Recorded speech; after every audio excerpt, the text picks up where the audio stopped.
umdala webandla abefundisa abathiko nabavangeli umama usihlalo intombi ezibomvu virtuous women conquerors in the mighty name of Jesus. Amen. I'm going to preach today under the subject responsibility in the process of repentance.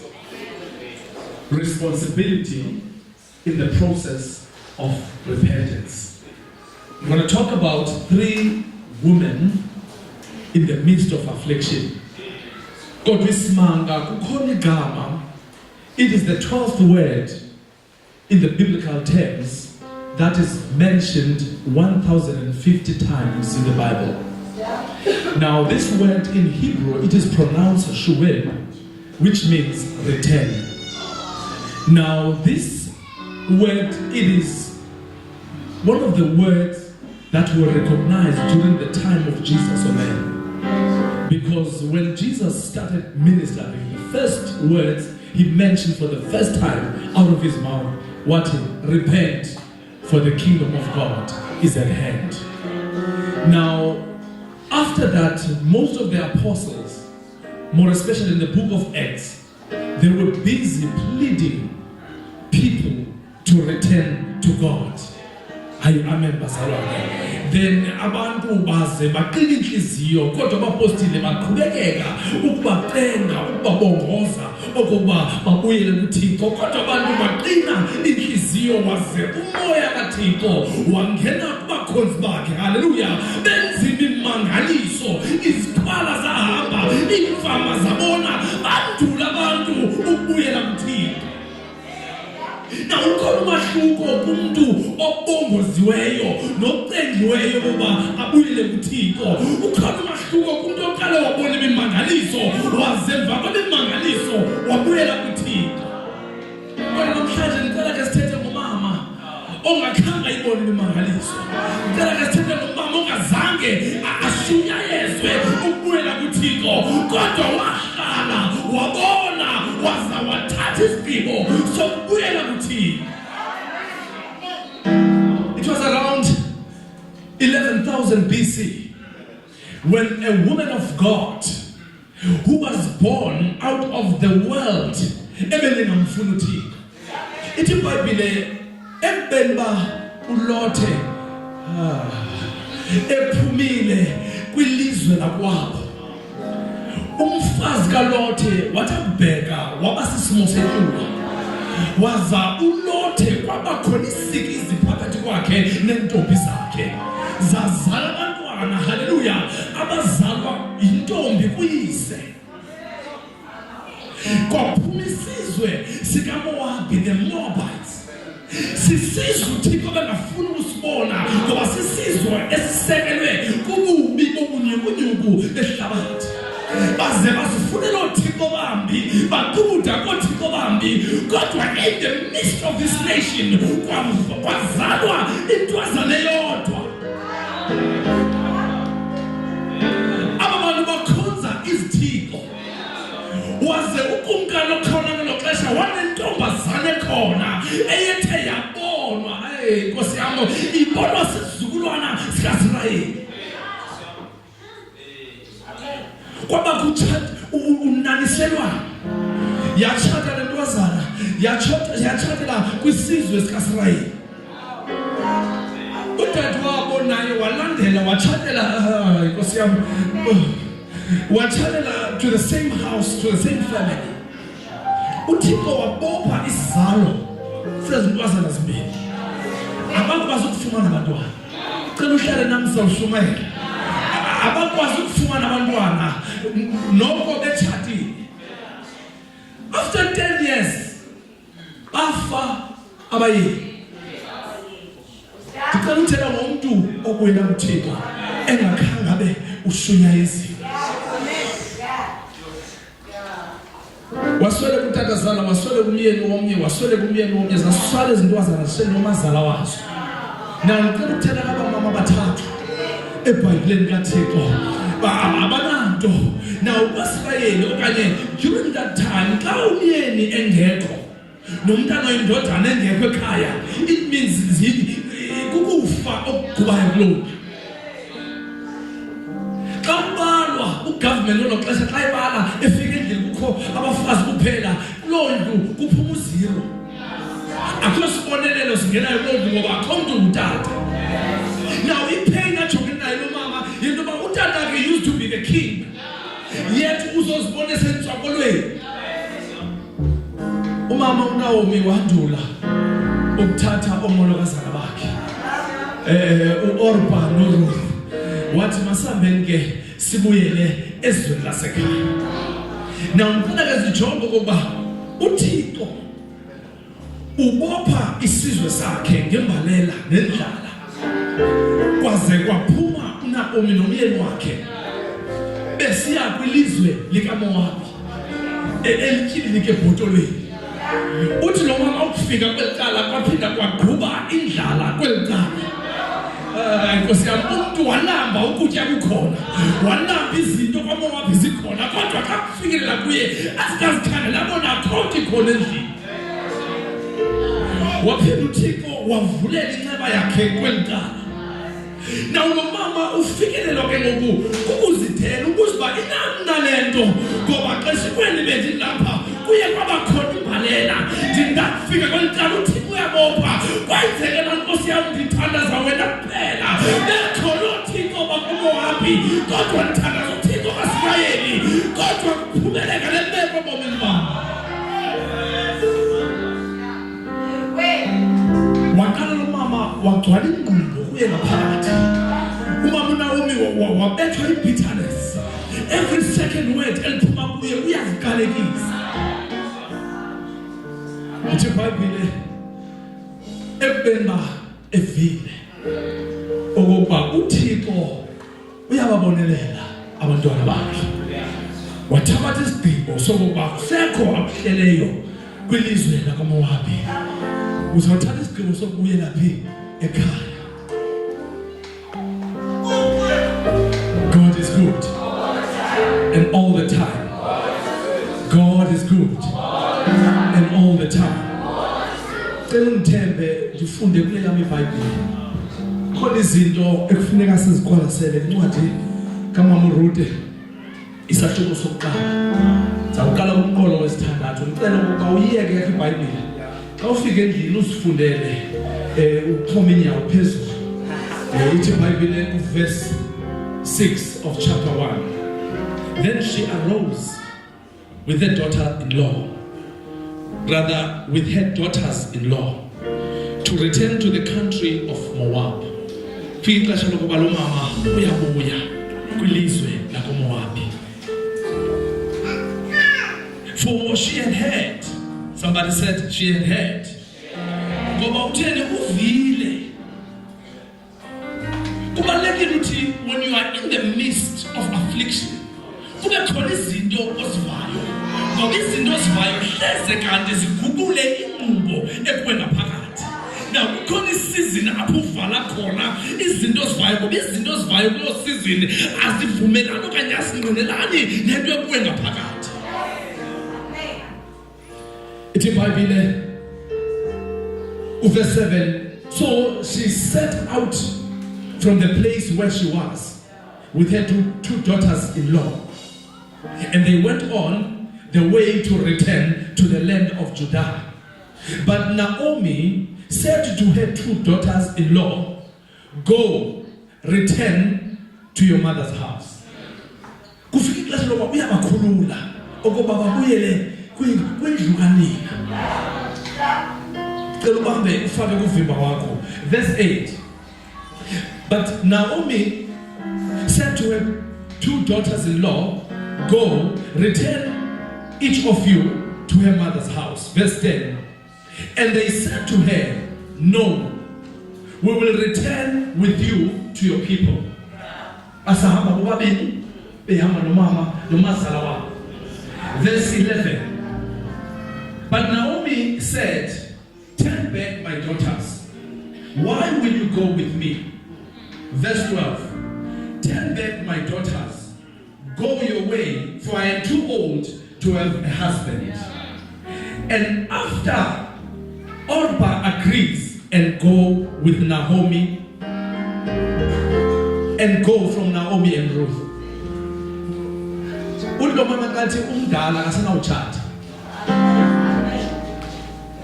Kwaba khona umolokazana omnye oguqulwa ngalo mazwi. Andithi uvumile ukubathatha wahamba nabo. Bengekabi mgama wama lo mama wabacikida ukholo lwabo. Now wamention izinto ezibangela ukuba umuntu akhangele isecurity about where I'm going to. So in other words, simkapha ngoba kungekho umuntu ngutata endlini. Okuba lo mama simlandelayo akanalo nethemba lokuba phaya khona khona into ezawutshintsha kwakhona abantu abajika. Now in this season, it's a season where people are looking for what they can receive out of what they are into, or out of who you are following. It depends on unantoni lo muntu umlandelayo. Now kukhona inhlobo ezimbili zabantu esihamba nabo enkonzweni namhlanje. Abantu abahamba nathi ngoba bezawukwazi ukufumana bahamba nathi ngoba bejonga ukufumana izinto. Xa bengazifumana izinto bathatha isigqibo sokujika. Now umamuna ngokufikelwa yiwisdom yokuba makhe ndivavanye abantu endihamba nabo, azibaba abantu ndihamba nabo, lo mhlobo ndiba ndihamba nayo usemva koThixo endimkhonzayo kusini na, okanye basemva kwezinto esinazo nesiyakufumana ondiyakwazi kwabakhulu.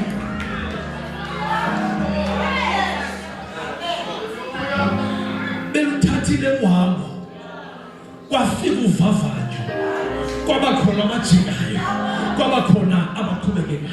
Ngicela kule sizini ube ngumama nomqolo kuthi noma imeko azivumi kodwa uthi I will follow you. Your people will be my people. Where you not, I will not.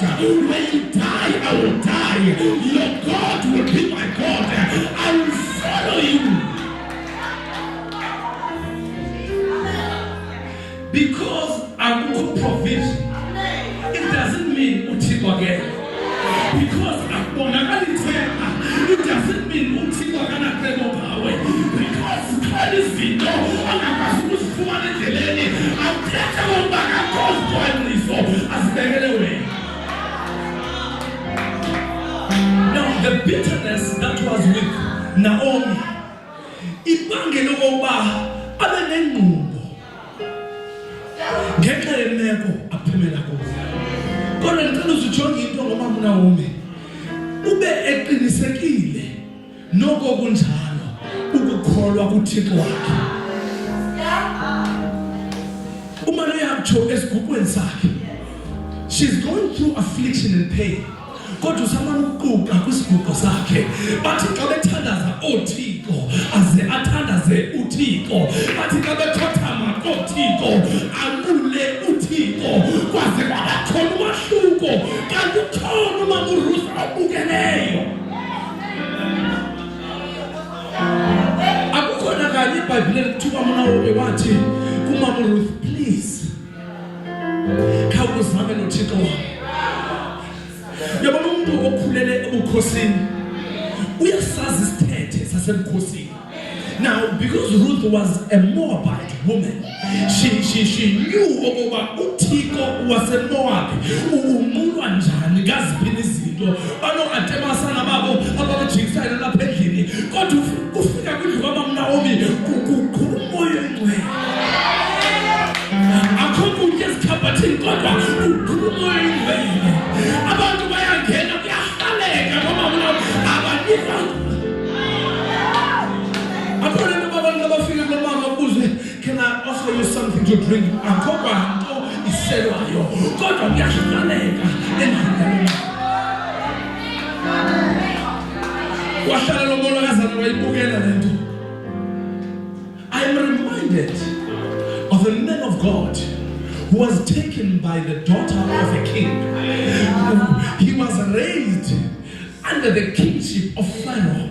But at some stage, Moses, the Bible says, by faith, Moses refused to be called a son of a daughter of Pharaoh because his DNA does according to Kulisayo, who was a Moyeni, then Moses Moses made the decision, or he chose to leave.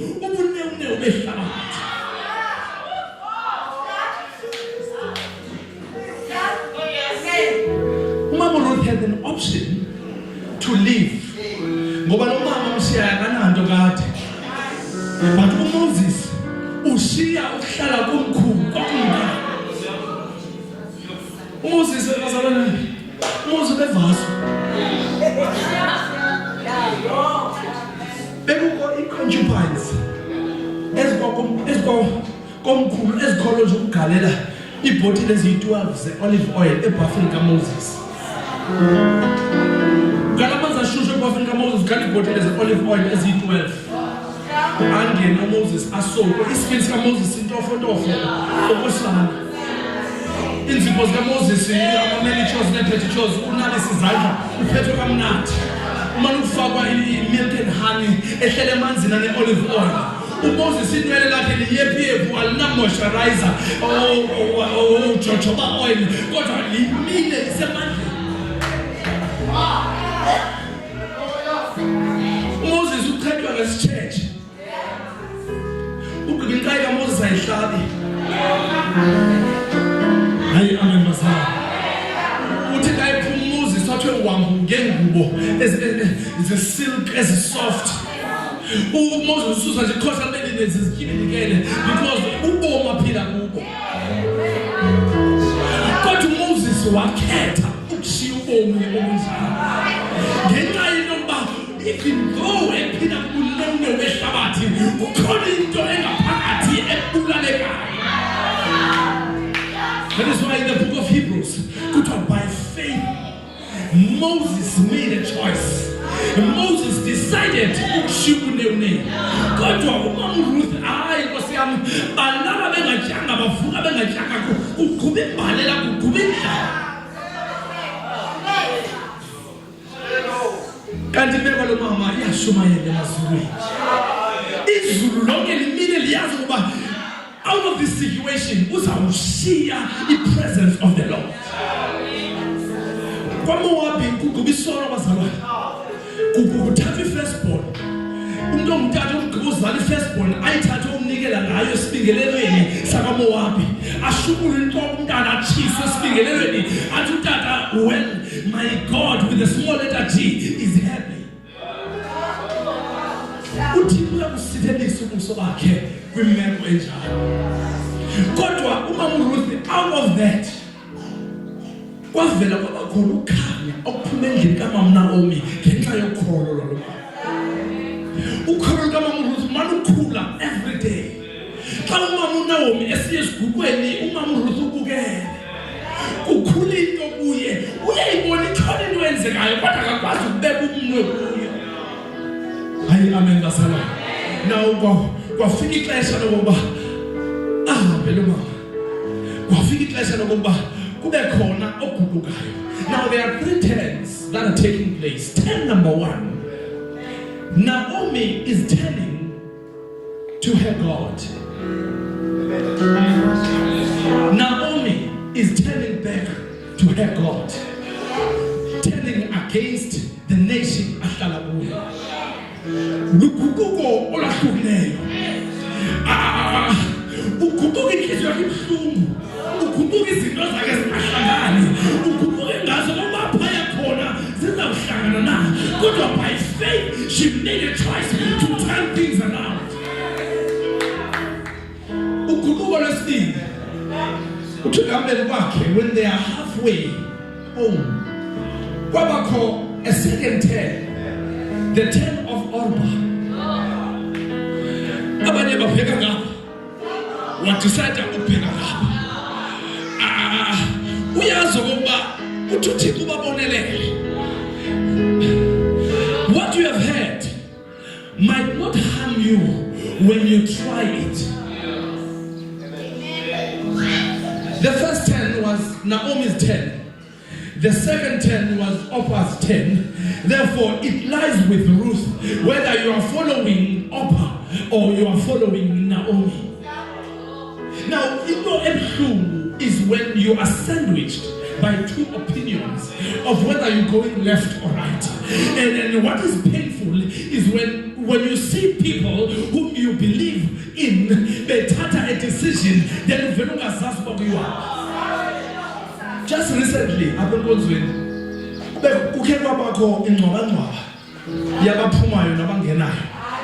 there's inhliziyo yami yamhlungu ngabantu abangazaziyo whether balandela abo baphumayo okanye balandela abo basalayo.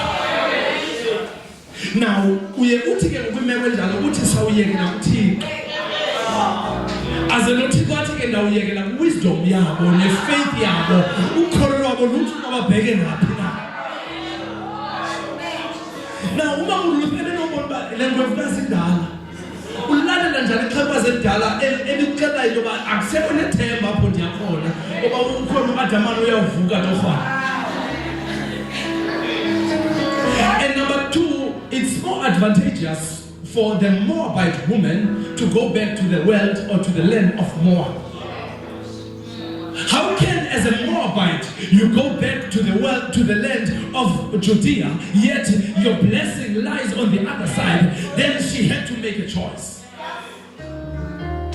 In the book of Acts, abapostile babaxhaphezu baphilisa abantu nakamachefu abaphakamisa imilwelwe benzima imangaliso abantu bayaguquka. At some stage 5,000 men repented before Apostle Peter. Yet apho lo mama akukhondwa ibekayo uthi uThixo endimulayo ungiphumbele, uThixo endimkhonzayo undivulathele. Kodwa noko kunjalo, I will continue to praise him.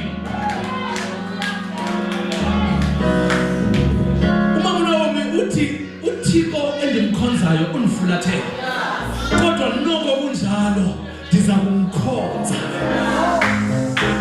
So ukholo lukaMama Ruth is based on the faith of a leader she is following. Because the leader I'm following unokholo uThixo engenazinto azibekayo etafuleni, kodwa ndiyakholwa kuye. Yahluka inhliziyo kaNaomi wabuyela kuMama Ruth wathi, my daughter, please return to your mother's home. Ngoba lo mama uyazi ngoba mhlawumbe nalapha endleleni angalenza ixesha loyokufika kumhlaba kaJuda, ngoba sekuphele namandla, sekuphele nethemba, akhozi imoto lo mama akekho nodula bomhayika ngalo maxesha kufuneka ahambe.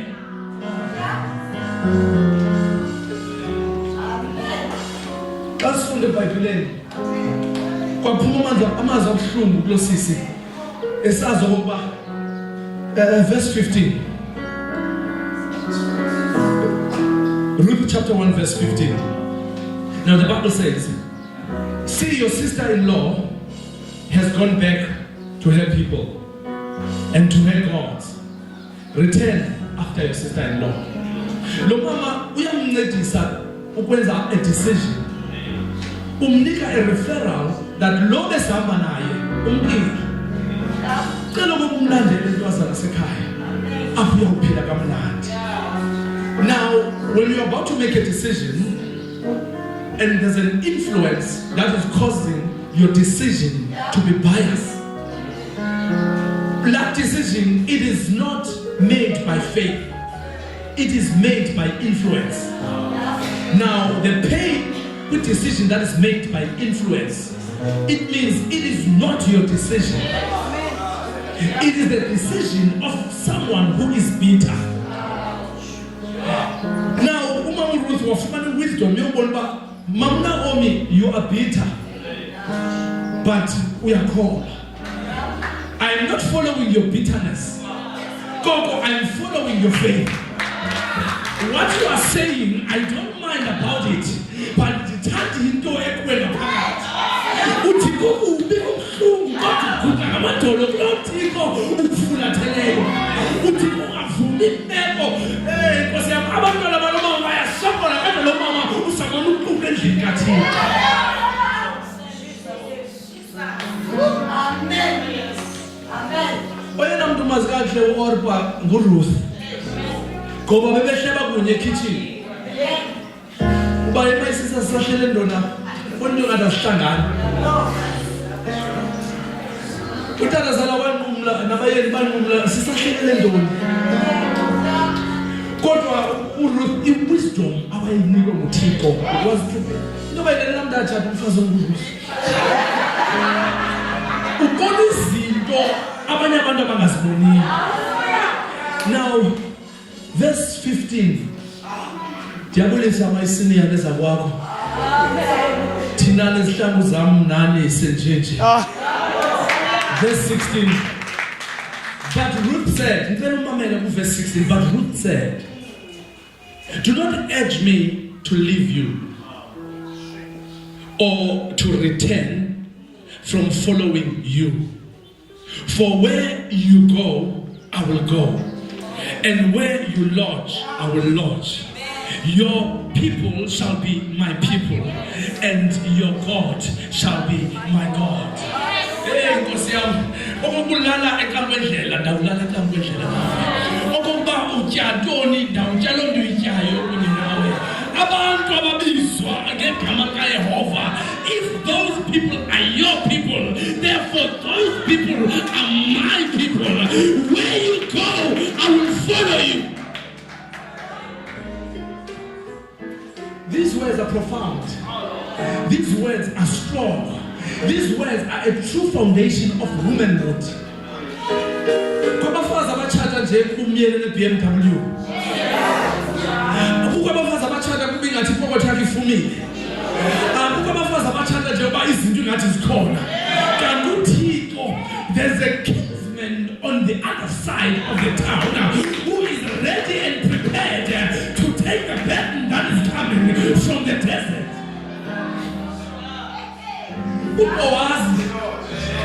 Ubohazi uhleki.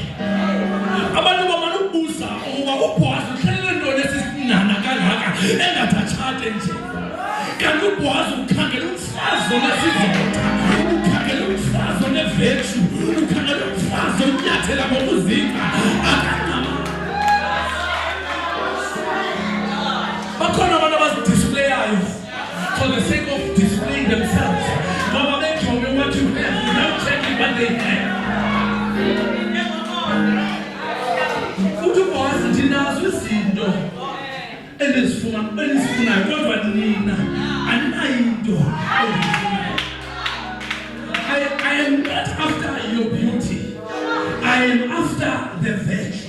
I am after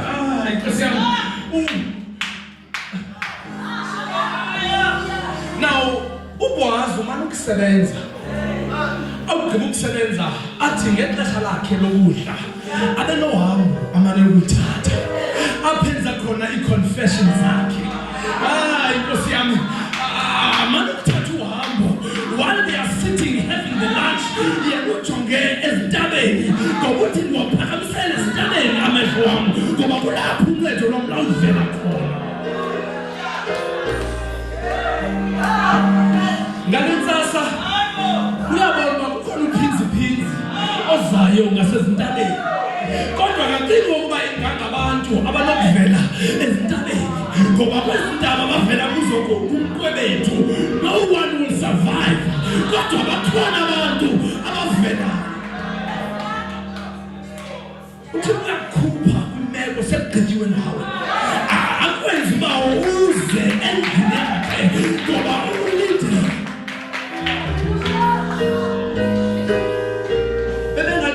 zingcuka bebengatshabalala kulunxano. Kakuhamba in the desert around the Mesopotamia kukhona isanti eshushu. Uthi uyahamba kube khona ulophu olubethayo ukhotheke emkaneni wakho makhuhluwo angakwazi nokushuma ngoba everything is dry. You are ready to die. Kodwa uThixo uyathanda ukuveza. Nkosi yami uyakwazi zikhona intshatshambo ezivela zintshule in the midst of that. Uthi xa uyibamba uyophula ubona uba akho manzi kodwa okunoyishafuna. That's a provision of God. Uthi uBoaz xa ijonga abone uba mani ngabantu ababini abazayo kodwa umsebenzi mawuqhubekeke. what I'm trying to say, lo gama usiza. Khona abantu abashwayelayo. Khona abantu abavunayo. Ezi zinto azibhalwanga igama lakho ngokwesola abantu. Kodwa wena uyeza. Kukhona abantu that are busy plowing your fields. Wena uyeza. Uyabulaleka. Ingathi you can't make it another day. Kodwa bakhona abasebenzayo ensimini.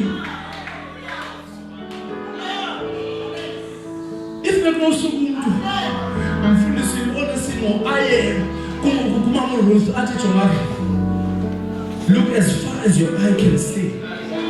La nsimi yakho bezathi hayi stop it. La nsimi yakho hayi stop it. Kodwa la nsimi yakho stop it and like it. Ngoba akuvumi kuba kuzovuma kule nsimi. Ngoba le nsimi ekabhwazi.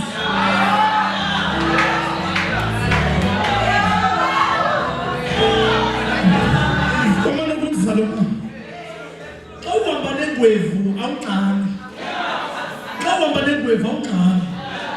Uyazibona uba khawuleza. Uzibona uba usenawo amende kodwa ungani ubheka.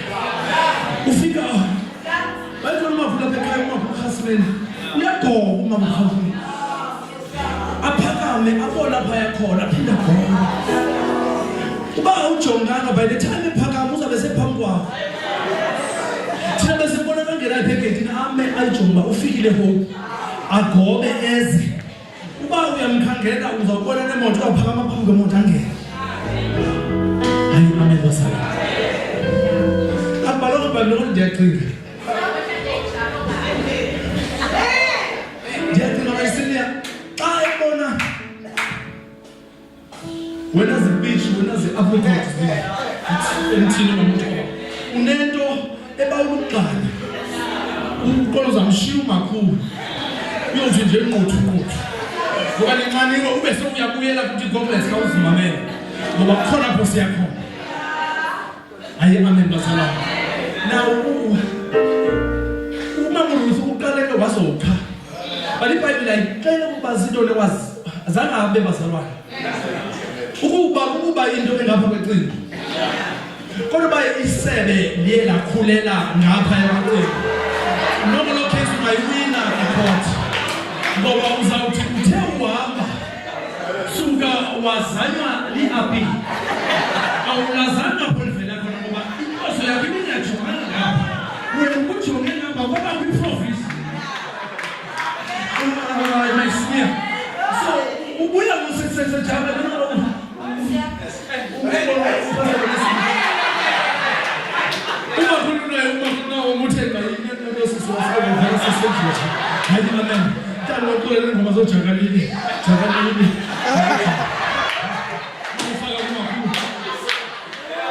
in other words,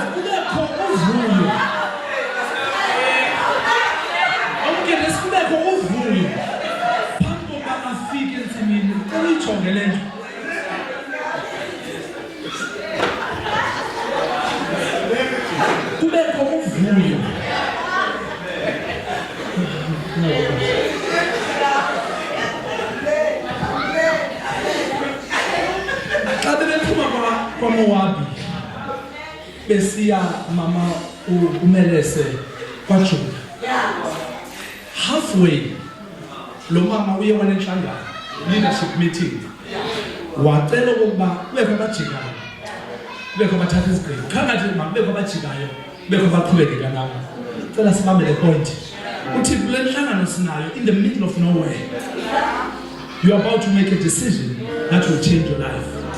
Look, I'm not what is your decision? So, what are you going to do? This will lay us member. I will not select. I will not be. I will not discuss. I will not bandwagon. I ain't got such fun unless you don't. Which no one so familiar with you. You don't go somewhere and what is so good to now you're about to make a decision. Now she made a decision to go with her. But what moves Amazon? It was the declaration made by Ruth. Now, they are halfway to their breakthrough. Inhlanganiso yokuqala Mama Peterson inhlanganiso yokujika kwabantu. Kodwa kule inhlanganiso uma uyakhangela ngasemva kukude ngasemva kufutshane ngaphambili. Therefore akhokhele ba siyaguquka sibuyela ngasemva. Now isimanga ngoku seyingumama uRuth ubuza umazana wakhe okoba siyaya noma siphuma ngapha. Now uma khulele inhliziyo yakhe ibhlungu bekukhona ibitterness ekuthanda kwakhe isigqi. Kodwa uRuth sele ebuya uyokunqamla izinto ababekwele zona on the other side. Remember Mama Ruth yaqaluza kwaJuda. Uzalele kwaMowabi, wakhulela kwaMowabi. Ngokuyaqala uzokunyathela kwelizwe lobisi nobusi. Now the first thing she noticed, it is the atmosphere. Uthe umfuthu onesimbe emebendawo wamana ubuye sithi uyawuvuma wamana indaba ndiminqi bangayigila lomqindi kodwa wamana ubuya umoya engcwele ukwenza ukuzinto nafika kwendawo wabuya. Noma umthoba siminqi baongose mama ikhabe lapho phansi. Yohluke kwaphinde ba ngiyabona uzoyisusa nje ndithi ungiphalele kodwa ndabukela ngokungcwele. Awukwenzi izinto. Because he has declared that khona umoya kulendawo. Dafuna ubona ukhona ngapha na iyawisa ikhaphethi ba utshoka. Uyizile nayo yamlandela. Ngabona umfuthu Jakalini ezoyimana uyithi. Ngicela uthe umama izolo ufuna ube observant. Hayi amen. Na observer waza kwafika abazalwane ababili bazama to dance for the Lord with him. Kodwa khange bekhonto ibapethula ibabeke phansi. Into leyo yika kangaka ngathi ngakuyisa kodwa kwindlela yokhona. Into lingaka unyamezele ngathi ngawa ingathi lokuphumelela. Ukhona lokho yakuyidwa endleleni. Wakwaqitwa umntana. Ukubona nomntana into Nkosi yami nomntana ndiyalingwa ngalo mntana. Ukukitwa wena ngemvelo yakho. Ingayiphumile iphumi ngathi ayinaqhala ukuqonda inhliziyo yokuhlungu waphuma lo mntana uyazaza phaya khona leti affecta wena ngaye. Now basi yaba nabantwana abangamafokofoka endleleni yokhona sawuhlala sincutheka kodwa uma sithemba uthini unyana wena hlekuthafikela ukuziqonda. He was then released to go. Whatever ambile wafika kwilizwe kaphalaphala waphinda wafikelwa ukuziqonda. They will always make a decision and take a decision. They will always follow the decision, their decisions, but their decision will acquire them to return.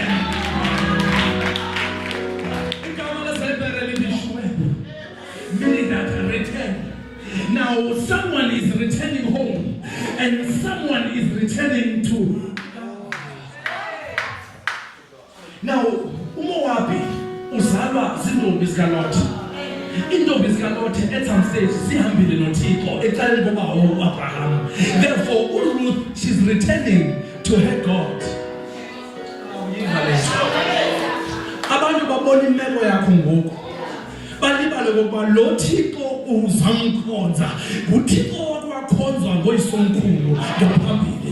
Now in your genealogy wakhe wathandazwa lo Thixo wena waphuma kwiloins abantu abakhe bamthandaza lo Thixo. Now kufika ixesha in due time, in due course and in due season you need to return to your God.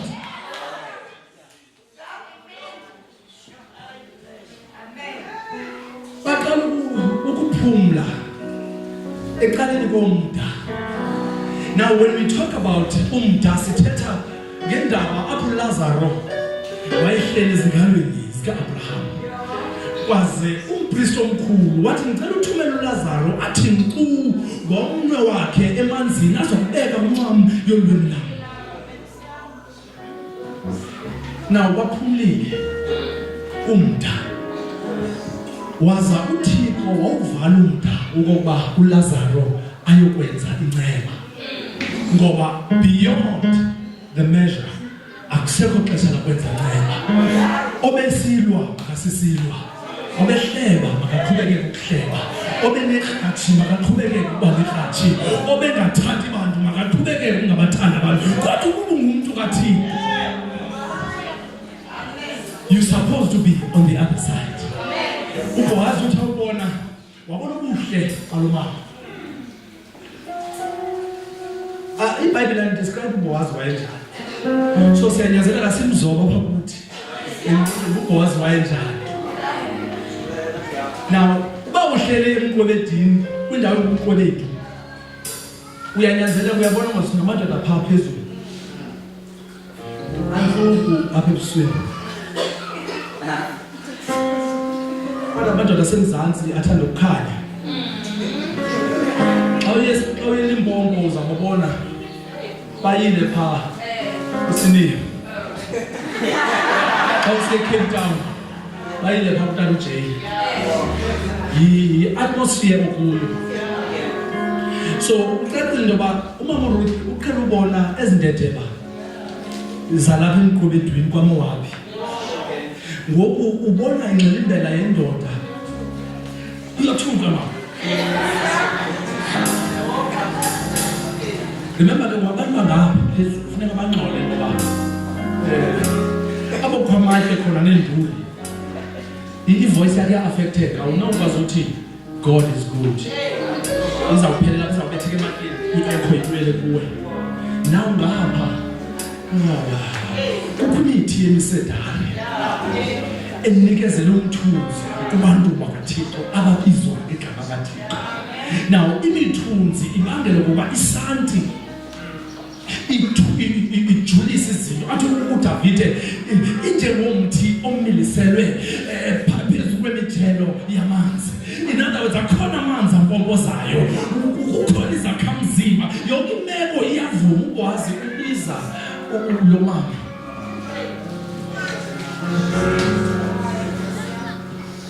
Lo mama ebengabonwa engabonelwa ntweni. Now remember intsokolo yabo ibenza ukuba bahlale endlini. For a very long time behleli endlini. For 10 years bamokana nale meko bazayithini. So for 10 years uThixo ebebagqumile. Now uhambo lwabo ukuza apha uThixo ubeprovide leave emini. Okuba nebagcine phansi kwesandla esinomele. Now xa efika apha uBoaz ubhidwe loba umhlelo sisi. Lo sisi akafana nabantu balapha. Yena siyami into sazinhle manje. Fana uvimba number 2 uthende choose eligama lathula wahlukile. Ukhadi bobo ngabe eGauteng. Ngeke samgqitha apha wathi umamjini asi idolobha kaHadi samfuna sathi ngelesto sidlula kwakho eClarkston. Now xa uhlisa umnombo waseClarkston befuna abantu bangapha bachile kakhulu. Ubazise Eastern Cape uthi basi Eastern Cape nelaqala kuphuma into enhle gqithi. Akafika uTata uJay leza sumzekela. So uBoaz uyafika ubona lo sisi ubuhle bakhe akakathethi. Bayithatha le ndedede. Noba mhlawumbe uBoaz wayefana nomuntu wayela netshejana nokonje kubayeza ngiyazi. But isimanga uthi xa ethetha lo mama lo tata waseyekelela yonke into. So i-virtue uzawubona ungafumana amadamane abantu kanti indlela othetha ngayo. Sisuka kwenhlalo umthatho izolo. Ndifuna ukupha nje ingcebiso. Umuntu ongutata akayithandi umama oqhwayilayo. Umama uzawuthi nci. Shi zonke lamagama anje yazizithuko kumuntu ongutata. Athi umuntu ongutata athi mthande ke lo sisi man. Utheni tata khona wrong. Usisi othanda uthi chi suka pha. Now, but the virtue comes ngendlela othetha ngayo. Ndiyambulisa umama notata ngegama leSithu Yesu Kristu. Uvuka ubachindi lo sisi nendlela abulisa ngayo. Number 2, bantwana basekhaya ndicela nengoyami kwelidonga ngoba limhlophe ndicela nimuvele kwelicala. Uvivethu ke. Into nina lengca kwelidonga nibona ngcolisa. Now, zii-levels zothetha. Now, ulolongile for this day. Elolonga i-virtuous enesizotha. Now athi umuntu phamba umtshate abojonga umamakhe. Because kowabo ba lo muntu unje awuzoba yabona phezweni sifumana abantu abasuka kumakhaya ngamakhaya. Sifumana izimilo ezahlukileyo. Now xa sifika apha ndiyamthanda umama udla ngokuthi uthetha nabantu ngolohlobo. Uthetha ngathi uhlepalini.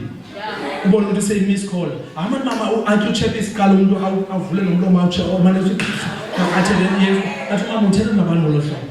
Now uzambona after few months uzawuva ilingo iyachinja because lo muntu unqandiwe apha. Now xa senza ndiyumfundisi mase ndiyakwazi ukushukela ndifundise. Xa senza i-door knocking singena kulamakhaya kuba buhlungu ufike ubulise ngolo ska ufika unguli khona ubone umfundisi. Xa ungena ufike umfundisi olindelwe ngutata omkhulu ngoba uzofika noko ungutata olibakwana ukubona umfana khona lo mfana sizofuna usister Nelly khona lo muntu kufunayo apha. Bathina sifumana lo muntu singamaholo ngoba lapha eminyango uthi ungena nje God is good mama kunjani mama uyayazi ufake i-signature ba you are a man of God kanjani abazali endlini aqolo mama wathi nonyana yakhe apha xa ngena ulethe pheke ntombi ngumfana onevirtue. Now ezinto sizifundiswa enkonzweni wakho umfundisi okwada abekwada esesibingelelweni ukhomba kusiyamasikizi niyayazi lento ngithetha ngayo. Number 1 akwazi ukulatha abantu abakhulu ngomnwe ube sobaconfronta awubazi abantu ukuba abantu baphumelephi. Ukubama wazali lokwenza unakhule enkonzweni zangazazi izinto. Now uya assume ngoba umfundisi okwada. Now ufuneka ngosisulungeke bazalwane. Now imbeko kaMama Ruth yaziwa si-stranger uBoaz ukuba indawo avela kuyo kulapho nothatha umfazi khona. Kanti uBoaz akazi ukuba lo muntu usuka kwiintshaba zakhe. Now the king of Moabite made a covenant to destroy isizwe sakaSirayeli. Saze isizwe sakaSirayeli soliswa sisizwe sikaBoaz. Not because they were strong, but because God was dealing with them. Now, uchaba bakhula phakathi kwezinhlanga. Now, imbeko lo tata ayifumanayo wazile ngoba lo muntu akakwazi ukusuka kwelinye icala. Njengoba ubiza inkonzo. Bakhona abantu abasuka kwinkonzo ezithile umve eshumela usemphangeni ufike ukuchopha uthi usuka kule nkonzo. Umfundisi abekwada babuyakwada bazalokwada ayikho indlela onoyithela ngayo. Umfundisi ushumayela izwi ufunda the same Bible the same verse ufunde kule vepeleyo kodwa indlela ayithetha ngayo iyalumeza. Kuba kugxininiso number 1 ufike uloyike.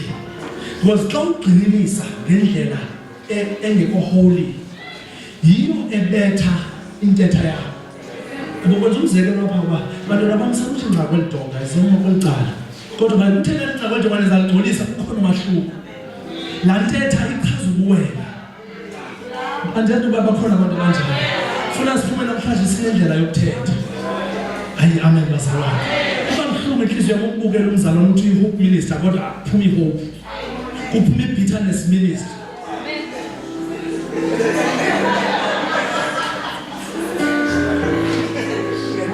Uyakwazi ukukhubeka uzikhubekile. Xa ukhubekile wenza ntoni? Uthixo wakuthi Nkosi yami.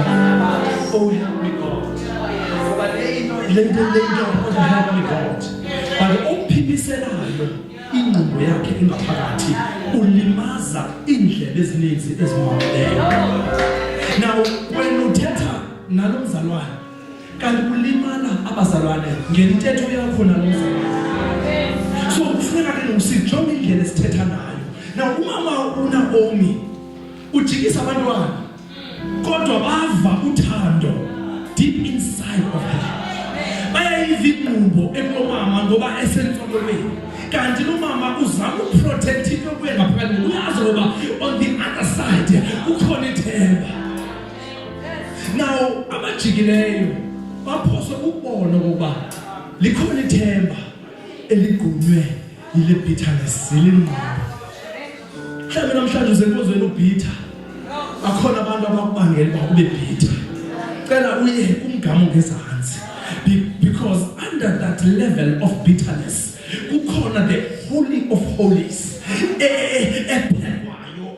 Ayikwazi ukuphumela ngoba kukhona into evalileyo that is called bitterness in your heart, forgiveness, hatred, anger, all those things are kuthiwa zithintela insebenzo kaThixo kuwe. uThixo is ready to work in you. Don't just izinto ezixabileyo every time uvula umlomo uthetha ubhodla imumbo ubhodla inkohlakalo. Therefore uThixo akakwazi ukusebenza ngenkohlakalo, akakwazi ukusebenza nge-regrets and pain and misery and fear. uThixo ufuna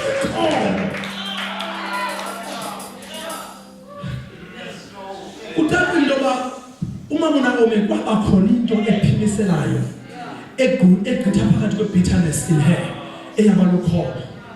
Wathi uMama, this is all I need. Bengifuna uva nje bayikhona le nto ndiyibonayo. Now into endiyibonayo nendiyivayo kumoya kaThixo okungaphakathi, wathi your God will be my God. Namhlanje ngicela bazawuhlala phansi thina nenhliziyo ezibuhlungu. Thixo ready ukunika izinto ozifunayo. Thixo is ready to take you from the place of misery to a place of abundance. Don't you ubethwa into kukhona izinto efuneka uzikhuphe. I'm going to pray today, but I'm only going to pray for abantu bathi mfundisi khona into bengayazi ba yiyo lithindela insebenzo kaThixo. Kukhona izinto ezibuhlungu. Umothakasele masithele umuntu osela yabhelelini athi laka ugqibaze enkonzweni athi uchepisa ke into lafuna ba uzaba okay. Singaniboni iphuma inkonzo singakhanga simbone. uThixo ufuna usebenza kulo bantu uthintelwe lento. Nawo abantu abanjalo nenza izinto emfihlakalweni singaziboni but uThixo uyazibona. Cela uthanazela qala abantu abanjalo. Kubekho abantu abaphangelayo abangakhuphi ishumi sesoba kule season uphangela kuyo usho uhlwayelela kule season izayo ube unomsebenzi ba uphelele umsebenzi kule season izayo. It's because kula season idluleyo khanga uhlwayelele le season kuyo. Hayi amen, sithanazele abantu abanjalo, abantu abathi mfundisi icela ukufunda ukunikela. Hayi amen. Abe ngokusiyenza kamanzi ba ufuna unikela kule nkonzo khawukhangela noba yenye inkonzo yokunikela kuyo ugqiba ubuyizo uthandaza kule altar uphinde uyonikela kwenye altar ukhe uphile lo life de uzibone uyakwazi ukunikela ubuye uzonikela kwi altar yakho. Number 3, kukho abantu abahleli enhlalweni yomtshado bengade bazamkela baba kulo tshado. Leza kwakho man. Uhlela lo muntu watshada wavuma utshada naye wahlala abanye bathi baba nabantwana wenzelwe wena. Stop playing around and there's a better person out there. Unayo tutamnikela. Lungisa lento nayo bheke phambili. Sawuthandazela inhlobo zabantu abathi inkosi yami umtshado wami ingathi ngimthanda uDakabala uyamthanda. The fact that uvuka naye khona uyamthanda sisithandwa senhliziyo yakho. Number 4, ukhona ke udaba olukhulu where the families are fighting. Balwa abantu bephuma kwesizalo esinye. Balwe babethane bangafuna ubonana. Uthena ungabi change wena bakuqale kulunge wena. Siyazi awenza into wrong ngokutsho kwakho awubonanga ngokutsho kwakho but manje siqala pha kuwe. Uyawukhosta ukudeli. Your parents are so worried ngale fight khona kanti ukhona. Cela siqale sichinje ngawe. Thanazela umuntu wehlanu othi namfundisi ngicela unibeke nje isandla ukuchinja izinto in my family. Hayi amen bazalwane. Sabe sibeke emsebenzini. Ingakwena ifight zasemsebenzini uthi akaziso isapha kowenu ngoba uthatha izinto ngenisolve emsebenzini. Uzozinwena lapha lo umuntu usebenza nakasabuliswa ngokwenu ngoba uma ucela uphethwe kabi ubanga emsebenzini wena umenze into usiphethe kabi. Hayi amen bazalwane. The fact that umhlele endlini it means now umphethe kabi wo akasabuliswa ifamily yakho liqhela umbulisa ngoba ulusi izinto zangapha wazisabulicala. Uma umuntu akafika ngakubo wazi wathi noma besibabili kanjani khona jikileyo no uvele wazithoba wakhothama zawuhlala phansi kodwa ngicela ke enhlobo zabantu ezinhlanu ngokuthexwaka kungekho noise khona ngicela uphakame abantu bekhona bekubukele ibandla lihleli phansi uze ngaphambili ukuthi umfundisi I need that prayer. Andiyazi what is it, but something. Where's the Mfundisi? Did you